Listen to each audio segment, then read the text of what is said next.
Sunny Leone তার স্মার্টফোনটি হাতে নিল।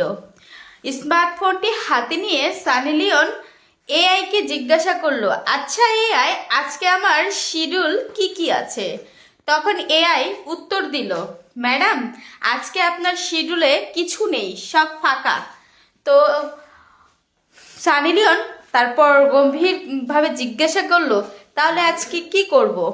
তো এআই বলল, আজকে দাঁড়ান একটু দেখছি কি করা যায়। এইটা বলে সানি লিওনের আগের হিস্টোরি খুলে বসলো এআই। তারপর এআই বলল, ম্যাডাম, আপনার আগের হিস্টোরি দেখে মনে হচ্ছে আপনি ক্যামেরার সামনে ৯,৭৪৩ ঘন্টা পার করেছেন। ওই সময় যদি আপনি ক্যামেরার সামনে পার না করে আপনি বোম্বে থেকে হেঁটে হেঁটে আপনি আপনি সুইজারল্যান্ড চলে যেতে পারতেন, আবার রিটার্ন চলে আসতে পারতেন। তো একটু হেসে সানি লিওন বলল, আচ্ছা তাই নাকি? এত ঘন্টা আমি ক্যামেরার সামনে ব্যয় করেছি, তাই এই ঘন্টা যদি ক্যামেরার সামনে ব্যয় করেছি, যে তাহলে আমার যেই ক্যামেরাম্যান ছিল ওদের কি অবস্থা হয়েছে?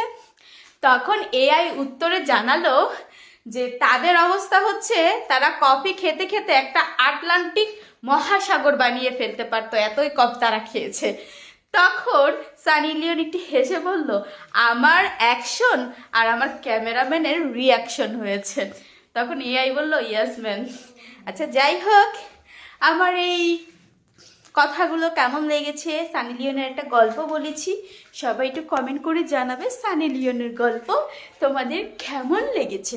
ঠিক আছে, যদি তোমাদের এমন গল্প ভালো লাগে তাহলে আমাকে বলবে, আমি নেক্সটেও তোমাদের জন্য এমন কিউটি বিউটি গল্প দেওয়ার ট্রাই করব।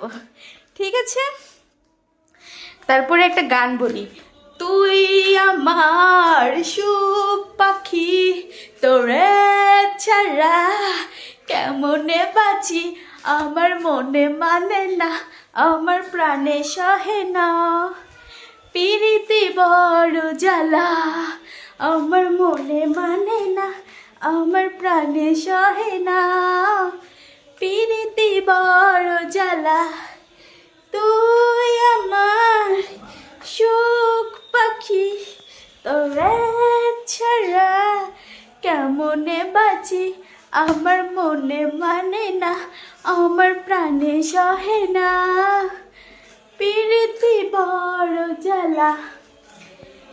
এইরকম যদি সানি লিওনের কথা শুনতে চাও তাহলে আমার এই পেজটাতে ফলো করে আমার পাশেই থাকবে। ঠিক আছে।